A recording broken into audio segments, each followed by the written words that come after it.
All right. Good morning, everyone. We're back with one of our fan favorites. Peter Cavelti is here to talk about the markets in the world and offer his always unique view on things. Peter, thanks for joining us again for the third time.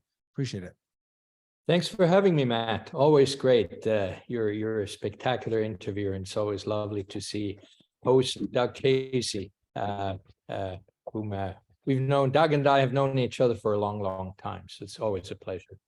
Yeah, we're not able to get together in Aspen anymore at this point because I'm just not there anymore. Yeah. Although is that where you are right now, in Aspen, or Snowmass, I should say?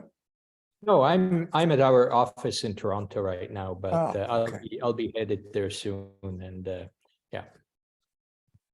So, Peter, last time we talked, you gave us the way you viewed gold. You talked about the different ways you should look at it as an investor, and at that point, gold had been stagnant for quite a while, and you predicted that we were at or near the lows, and you expected it to start moving upward. Well, that certainly happened since that last conversation 5 months ago. What's your current view on gold?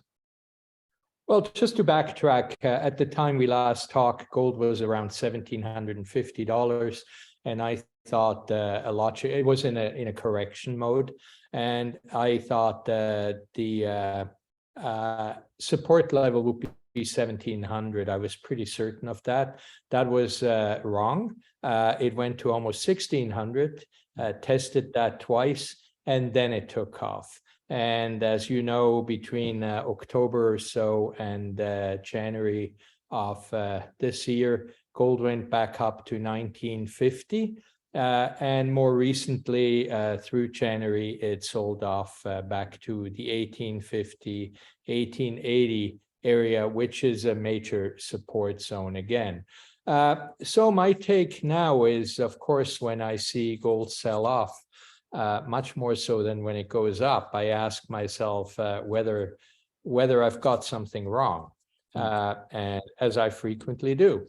And in the case of gold, I have to say that it's recent weakness, which I think will prove very temporary, is really due to a new consensus that emerged at the very beginning of the year. And that consensus affects everything in the financial arena. And in my opinion, it's a faulty consensus. The consensus that emerged was, well, the Fed is done now. The other central banks may still raise rates, but the Fed, at the very least, at a much, much slower rate. And therefore, interest rate differentials that favored the dollar until that time will not be as prominent, will be shrinking. Therefore, the dollar is going to go down, down, down from here on. Stock market is going to go up, up, up from here on. The long-awaited pivot or near pivot is upon us, right? And so, yes, the dollar did go down for a bit, and then it started rebounding, which is what has hurt gold in the last 2 weeks or so. The dollar rebound to me is not a surprise. I thought the consensus that the dollar would now start falling rapidly was wrong. Why? Because I think currencies move on much, much more than just interest rate differentials.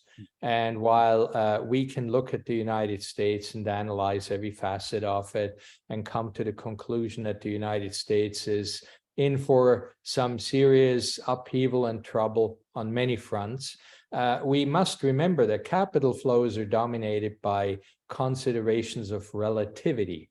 Relative to Europe, the United States looks very, very good. Relative to Japan, the United States looks desirable. And, you have some countries where that is not the case, but overall, there are reasons why that long-awaited dollar decline, which is definitely going to happen, in my opinion, in a very big way, as the post-war order with the unipolar United States dollar as a reserve currency will crumble. But I've said this for a long, long time. Just because something is unavoidable doesn't mean it's going to happen tomorrow morning. this kind of thing will take time. And we already see the beginnings very clearly. We see a great number of unaligned nations like the Indias, Nigerias, Brazils of this world, essentially coming to the conclusion that it's dangerous for them to be so dependent on the US dollar as a trade currency, international payment systems dominated by the US. All of that is not a good long-term dynamic for them. And so they're diversifying. And, the emergence of that BRICS bloc, as I call it, right, is really the movement of the moment, of the many moments coming up. This is going to take a long time, but it's a very powerful dynamic. what are the implications of that, of the BRICS movement? Because we've heard about BRICS for the last, I don't know, 25 years, at least I've noticed that people talking about them, and always like that they were the future in some way. And it seems like that always fell short of expectations. Maybe I'm wrong, but it seems like it did. But what is it about this movement today that's different than what's happened in the past? Well, I think, the term BRICS is just a series of letters naming the major emerging nations, developing countries. But the general BRICS dynamic in its inception was really one of highly competitive labor costs, which attracted significant capital into those countries from mostly the United States of America. So, it became extremely favorable for the United States to close factories, i.e. dismantle the Rust Belt, as we often called it, and move those things to places like Mexico or China or Brazil or whatever, and then import the manufactured goods at substantially lower prices, from which the reason that didn't turn out all that well for the BRICS, although I would argue it did on one front, but overall it didn't, was primarily because it created a huge advantage to the developed economies. They were really the big beneficiaries because it spurred to unimaginable highs the consumer economy, overspending in the West, the mall economy, as I call it.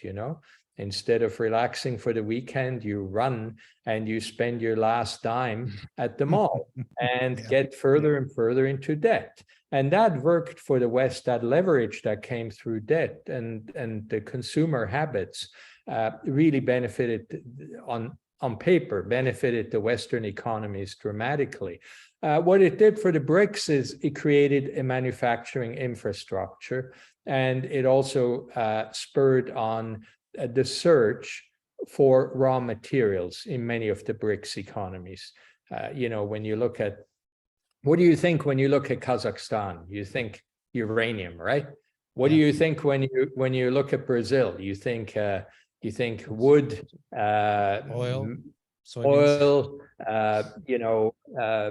metals that are being mined and so on. And that kind of capacity is, you could argue, economically, climatically, it's a disaster, but economically, it's been what the BRICS wanted out of this and could get out of it.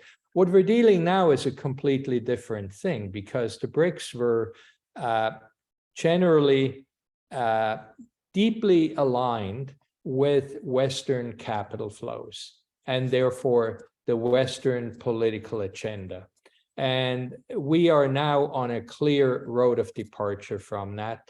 And what the pivot was for that was really the sanctions regime that the United States introduced in the beginning of the Ukraine war, because the US has a bit of a history of, using sanctions, applying them in a most hypocritical way. For example, when the people in International Court of Justice probed Afghani war crimes, the judges were, and some of the employees, officials were put under the sanctions regime. That's amazing. Sanctions against them. You're looking into our record, sanctions, right? Canada was affected by sanctions under President Trump because we had our aluminum and our iron ore sanctioned by tariffs, which is a sort of sanction, right? And Trump used the excuse that we were a national threat to the United States, which is the most laughable thing you can come up with.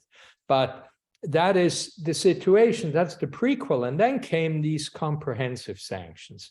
So now if you're an industrial operative in Brazil, or you're a government figure in Nigeria, or you're just a plain tycoon with their toes in many waters in Malaysia, what's the first thing that comes to your mind after that sanctions, broad, comprehensive, aggressive sanctions regime that the US introduced when the Ukraine war unfolded?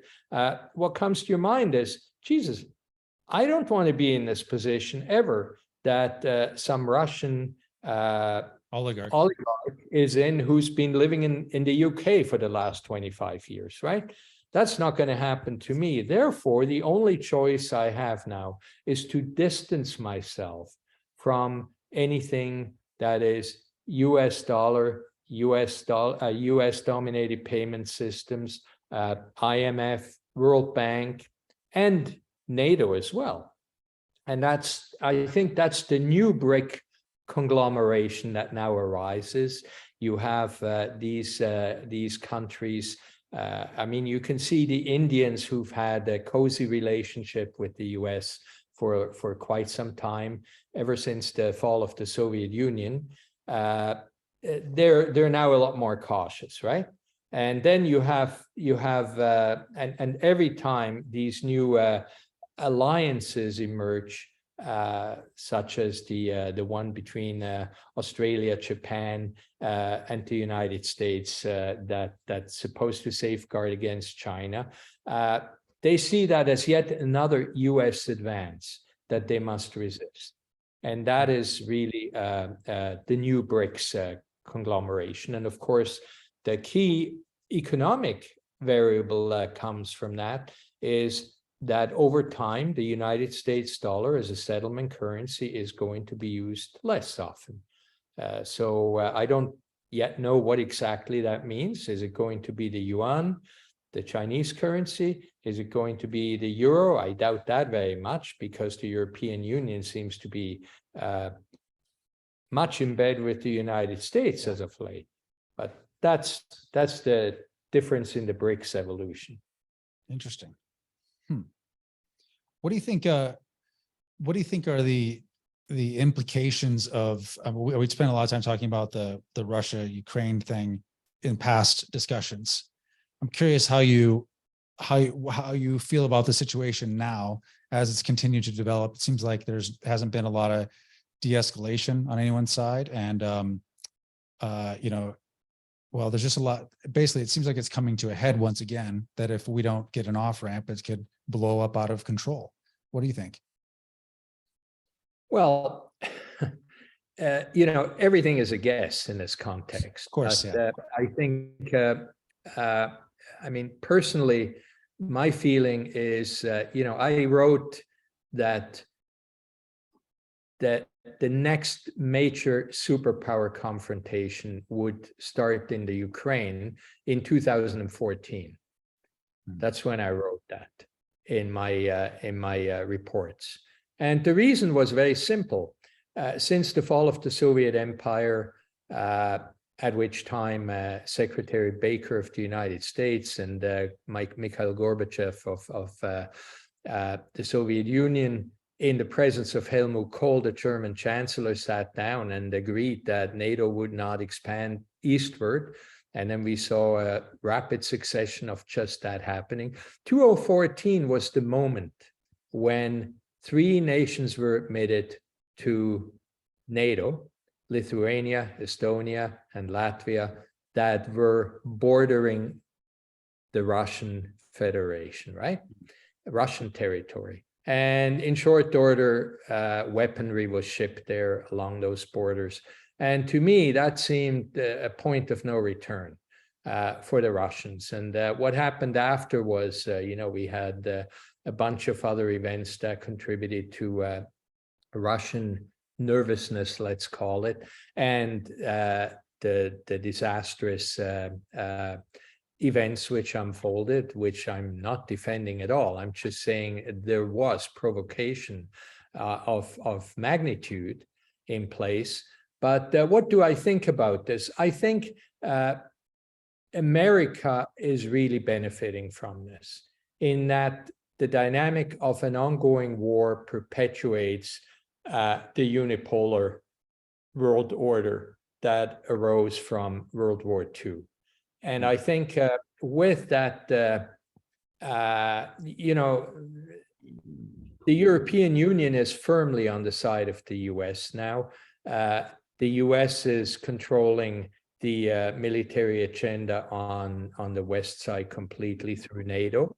As I always say, NATO is this weird supranational entity that is basically accountable to no one, but is dominated and run completely by the United States of America. And NATO was a defense alliance, and there are a number of episodes in recent years, Libya and others, that really show us very clearly that it's not defensive alone in nature. And so I think it's going to go on, because I think the European politicians have those who've supported the sanctions and go along with all the other measures that are being put in place. Those politicians have basically painted themselves into a corner. And the US doesn't want it to end, because if it continues, it's undeniable that'll continue weakening Russia's capacity as a functioning economy, as a nation, and so on. Of course, you can say, well, Russia benefits on the energy front and this, but overall, a nation at war is always weakened. We saw that in Vietnam, which did not touch our territory in North America at all. But as a nation, the United States was significantly weakened as a result of the Vietnam War. And so I think it's going to continue. What I also think is going to unfold, and that again has some impact on financial markets as well, is that moving forward from here on, after this harsh economic winter in Europe, there'll be deepening crevices in the European platform, the pan-European platform. And you already see this. There are now nations in Europe who say, no, we think this is wrong. We're not going to go along with this any longer. And then there's some vague threats from Brussels saying, well, in that case, we have to look for countermeasures against you. But I think you have deepening social debate on this topic. I talked to my friends in Germany and in Switzerland, and they're by no means united against, in favor of this ongoing war and applying the sanctions and all this stuff. They see the price their countries pay. And they also see that, when you look at the US, what has it done since the beginning of the war? It's introduced this Inflation Reduction Act, which is basically affecting negatively European nations. And now the Europeans are kind of very mutely retaliating, and so on and so forth. So I think you'll see more debate, more splits, more division. Well, especially in light of that Seymour Hersh article that came out earlier this week. I'm sure you probably saw it about Nordstream 1 and 2, that, the two countries that would immediately benefit from natural gas shipments into Europe, he claims were involved. And it seems obvious the US is involved in some capacity. We had lunch with a friend of Doug's yesterday who is very connected in Norway and doubted that Norway would be involved in it, but still he makes a compelling case, and that's an act of war. I don't know how that's not an act of war against Germany as well on the US part to do that. It's such an egregious thing. And I wonder, I mean, it's not getting much news play in the US. I wonder, when you talk to your friends in Europe, do they give you any insight into the European mind on the role of the United States, and especially acts of war like that? Yeah, that's a very interesting thing you bring up, because the Nord Stream 2 pipeline was a key element in the pre-invasion split that existed in Europe. You had quite a number of European nations who said, "Look, we're way too dependent on Middle Eastern oil, and the US wants to become a bigger and bigger exporter of natural gas now, and we think we should be more diversified as a political from a political viewpoint." And so the Nord Stream 2 pipeline is definitely a good idea.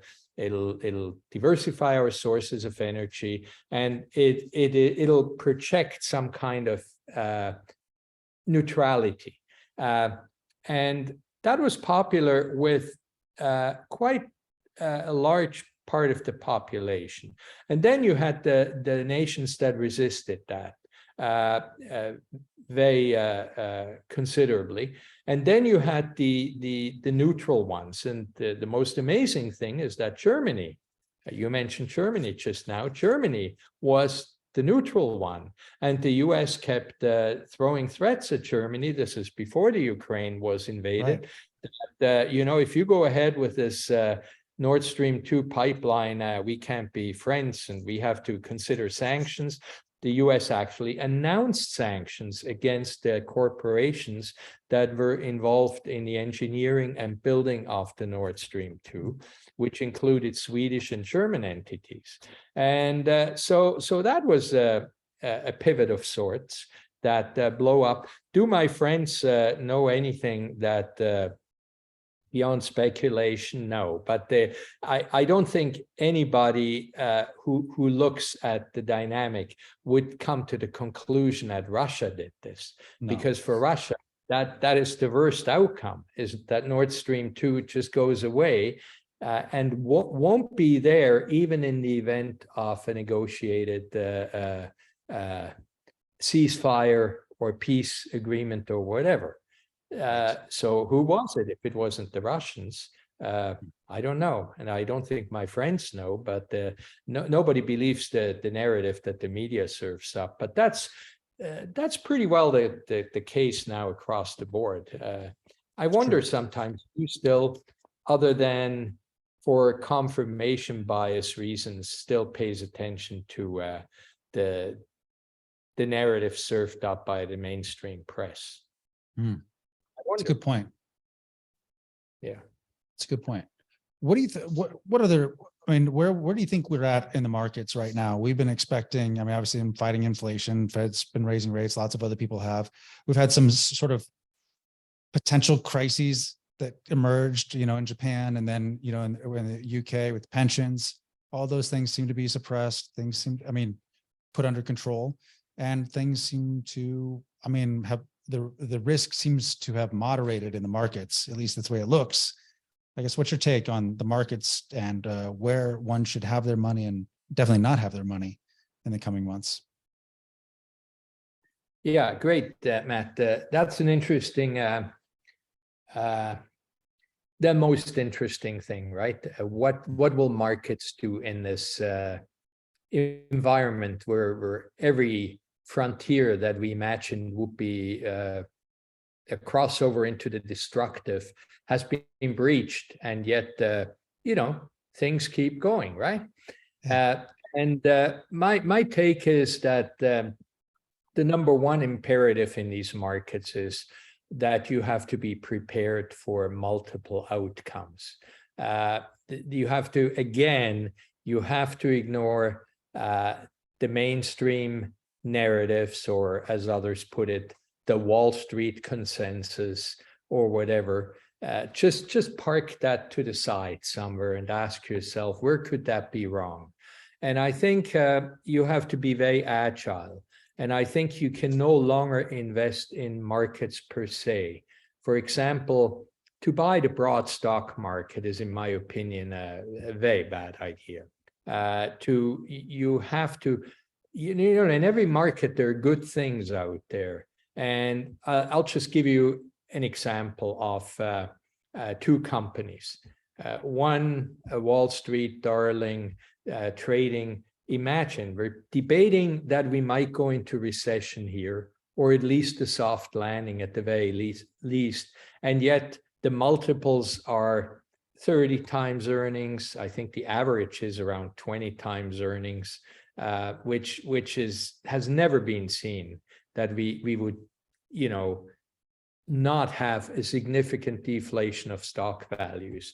And yet there's some incredible companies out there that have created a moat for their business model around themselves, that are trading at low multiples, that generate cash flow, sustainable cash flow, and that don't have the other major component I look for, don't have a lot of debt on their balance sheet. Now, let me just give you one example. And I'm not going to use a junior or mid-cap stock. I'm going to use one of the largest companies in its sphere of operation, Rio Tinto, okay? So you look at Rio Tinto, which is a behemoth in the mining industry. Its debt is at 18%, very, very low debt burden. The yield the stock pays as of this morning is 9.2%. Wow. When you look at the payout ratio, how much of the cash flow generated goes into that dividend of 9.2%? Because some people may say, well, that's unsustainable. Well, 67%. That's a fairly favorable payout ratio. Okay. The stock trades at 7.7 times earnings and 5.2 times cash flow. So now a good strategy might be one we deploy. We have a core position in Rio Tinto, and I consistently sell call options that are way out of the money. You know, when the stock trades at 74, which is around current levels, I sell 3 months out, I sell $80 call options, fully cover call options. And that boosts my dividend as I roll those call options or initiate new ones. That gets my dividend income together with the options premiums to around 12-13% a year. And now, is a company like that risk-free? Of course it's not. It's an equity, you know, and in the mining industry, you could say, well, you know, mining companies nowadays, number one, they're a threat to the environment. And of course, I would point out that yes, there are many things the mining companies could do better to be environmentally conscious.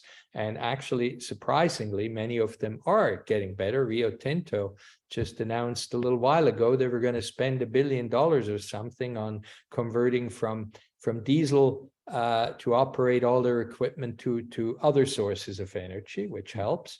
You could argue that the mining business in the last 10, 15 years has become much more internationalized, which is true. For example, Rio Tinto has a huge prospect in Mongolia, the largest of its kind, mostly copper, which in my opinion is going to be needed for a lot of things, mostly the whole EV transition. And you could say, well, that's a geopolitical risk. Yes, of course it is. But you know, when you look at Apple and its iPhone sales in China, is that not a political risk? And so on and so forth. So what I'm saying is stock selection is more important than ever. So we're looking for companies, again, with a moat sustainable cash flow, low debt, that is hopefully, and typically those companies we find, the majority of them are not in the business of buying back their own shares. They're in the business of reinvesting profits into their business. And that is so important to me, because the whole thing has become a bit of a charade in the stock market. Bonds, the same thing. I have no problem if somebody tells me they want to hold a bond that is of highest quality and relatively short term, provided, I would say, the risk compensation for repayment has to be a rational one. And, in other words, it pays you a decent interest rate in the current context, and the ability to repay is very strong. And that's why it would be a quality bond. But you have to be very selective. You can't just go into a bond fund, in my opinion. I think gold still looks very good. I think the gold market is a win-win situation. We have part of the dynamic we discussed regarding the BRICS diversification away from the United States has affected central bank buying. So central banks in those nations are generally intent on reducing their dollar reserves and boosting their gold reserves, because buying the euro doesn't do it. It's even, less inspiring than the US dollar. And so, we had this year, this is now 2022, the numbers came out recently. It's the 13th straight year of central bank net purchases. And the purchases at, I think it was 1,136 tons, were the highest in 55 years. So that is clearly a trend. And when you look at, so gold as a currency, I would say, I view it as a currency in that context, because that's what a central bank would do, looks incredibly good. Gold as a commodity looks good. We have very, very small supply increases, maybe becoming even smaller going forward. Last year, supplies increased by 2%. We have, at the moment, on the demand side, weaker demand from industrial sources, electronics particularly. I think that's a temporary thing. I think jewelry demand declined by 2% last year. That is something that I think will recover. And ETFs, the exchange traded funds, in the US, ETF demand went up, but in Europe and Asia, it declined. And I think that the ETF thing, as I think the investor warms up to gold again, will increase quite sharply. Because I don't know about you. I mean, how many people do you talk to in your interviews and in your conversations in the financial industry who are warming up to gold? Any, or is it still totally out of favor? Doug, what would you say to that? Goodness gracious. Well, living in a little bit of a bubble, if people don't understand gold, I believe that they don't understand the markets in general. So I'm not sure if that's the case. But I'm not sure how to answer that. But that's interesting what you mentioned about Rio Tinto, Peter. I think that's an excellent observation you made. Do you follow BHP as well? Yeah, I follow BHP as well, and BHP's metrics are a little less appealing on the ratios look a little less favorable, and BHP is another example, but Rio is really an extremely when you look at all the metrics, the debt, the payout ratio. What I'd encourage everybody to do is when they look at Freeport Mac and BHP and Rio, say that context, I would say look at the level of debt, compare the three. Look at the level of cash flow and look at the payout ratio, which is a key metric. And then, juxtapose that against the yield you get. And I mean, the Rio yield is spectacular. And also look at the long-term. What I like about Rio in particular is just the long-term, the street I see ahead is, the magnitude of their development projects is amazing. And I think it's going to benefit them for years and years to come. But, I'm not talking up Rio against something else, just using it as an example. And, there are pipelines out there, for example, that are operating on similar metrics. But in the pipeline business, generally, the PE ratio is more like 22, 23, as opposed to, 7 or 8 in the case of Rio. The payout ratio is typically 92% or something like that, and not 67. So, but they have great moats that you cannot argue that pipelines won't be necessary in the next 20 years. And all of that, so that's what I look at, is the sustainability of the business model going forward. Yeah, do you have any views on oil companies in general? And I'm thinking in particular about mid-size and smaller Canadian oil companies that also have big yields. And how bullish are you on the energy complex at this point? Well, again, I look at various scenarios for energy. And obviously, if suddenly a peace deal was brokered in Russia, which I don't believe in Ukraine, that would alter things, as would a serious recession in North America if we entered one. There's no question about that. The one standout, again, with the same attitude to overall metrics in Canada, to me, is Canadian Natural Resources. Again, their cash flow generation is just out of this world. It's a major, it's not a mid-sized company, and it's not expensive. Has a highly compelling yield, close to, I think it's 5.6% or something. I may be wrong by one of the sub digits, but that's one I look at. I look at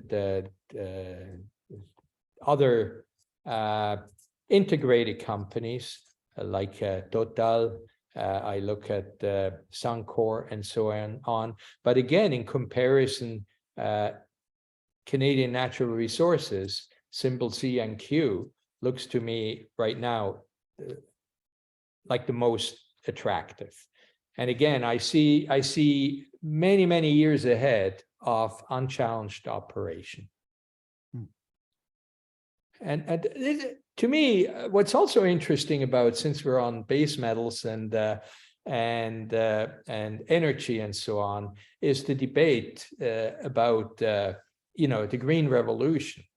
Highly interesting topic, and ESG. And I'm just stunned by what I see in the ESG dynamic with the models that are being used. So if you're a Rio Tinto or you're a gold producer like Agnico Eagle, you're basically dead on arrival with the ESG crowd. But what nobody talks about is that 43% of all manufactured goods are requiring mined metals. And the electrical vehicle revolution is increasing the usage of copper, for example, dramatically. So if you took the targets that, say, the European Union has announced over the next 5-6 years, and you say, okay, only half of that is going to materialize. They're just talking, and it's popular talk right now. And the intention behind it may be a good one, but let's say they only get there halfway. Well, you're going to have a huge squeeze on copper. Because to get, as you know, Doug, better than most people, the average copper deposit that's discovered at the exploration stage takes, if it's recognized immediately and starts to get developed, it'll take 10 years to get there. And we just don't have those supplies. So they're going to be serious supply constraints. And again, yes, a recession would counteract that trend and make it a little less painful, that supply constraint force, but it's there nonetheless. So it's an interesting thing. And the same with fossil fuels. When you look at the EV as an entity to yet be built, what does it take more of than any other thing of its size? Plastics, you know. And how are plastics manufactured? With fossil fuels, right? So it just, we have to rethink these things. And right now they're very fashionable, and we're perfectly happy from an ESG viewpoint to invest in big pharma and in Raytheon and Lockheed Martin, but we can't go near a mining company or a fossil fuel company. Is that a good thing? I don't think so. Well, I think we should feel very comfortable that the herd doesn't appreciate and doesn't like and doesn't want to put money in any of these things that are actually critical to civilization. So I feel pretty good. I totally agree with you, Peter. Yeah. I mean, it's not that I believe the climate, the abuse of the planet is a hoax. I think the planet has been seriously abused for decades and decades, but I think that was done in as a result of our consumption habits. And what I always find fascinating is to talk to friends who've been to the climate summit. And I say, has anybody ever mentioned that there's a very quick solution to all this stuff, which is to just simply reduce consumption, overconsumption? And the answer is invariably, well, no, of course not, because that would crater the economy, which to me seems a strange way of reasoning, but that's the way they think. Sorry, Matt.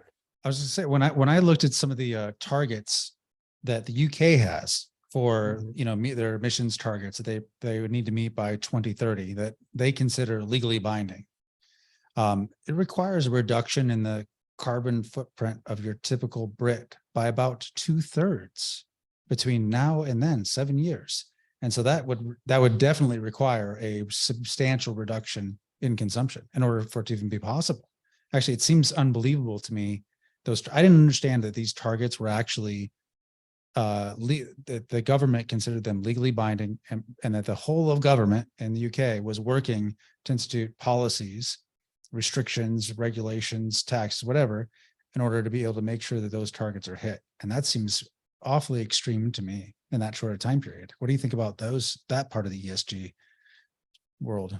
Well, yeah, I mean, the first thing is, Matt, what does it mean it's legally binding? It's legally binding until Parliament overrules it again. That's why I said they consider it legally binding. That's why I use that specific language. I know they make the laws, they do what they want. We know.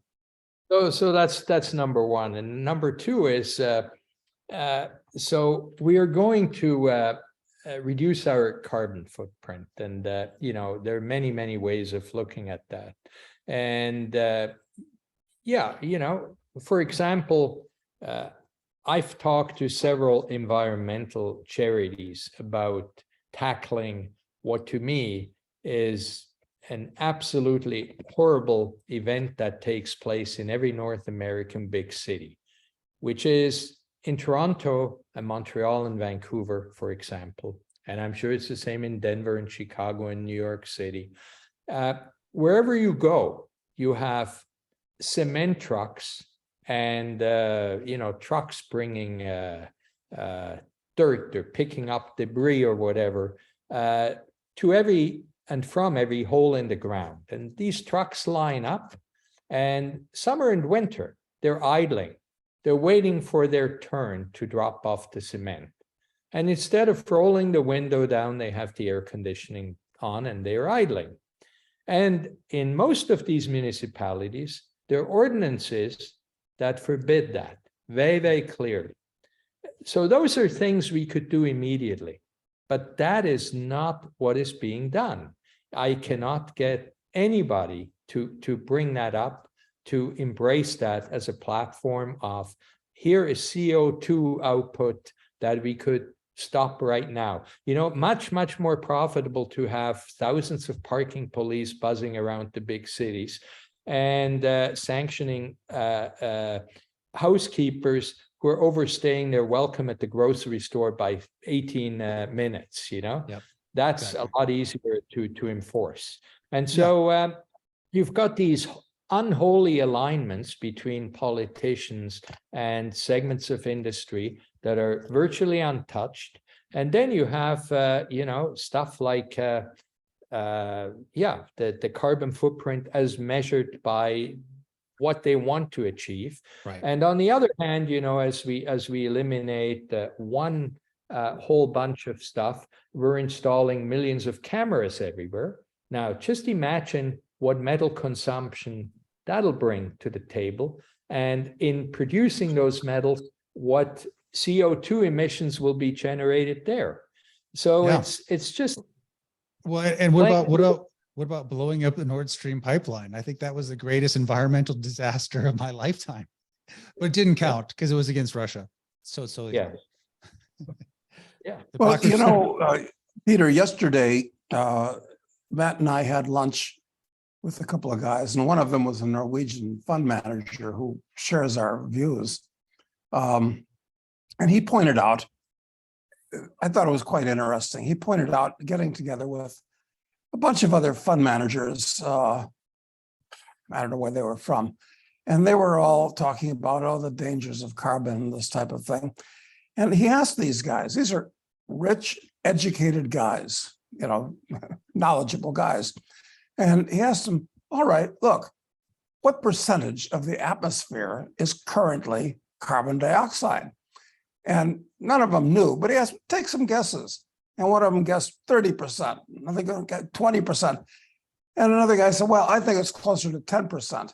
And they were all shocked, these people that are carbon warriors, when he pointed out accurately that the atmosphere is 78% oxygen, 78% nitrogen, 22% nitrogen, a percent argon, and among the other trace gases, it's 0.04% carbon dioxide, which is a rounding error, quite frankly.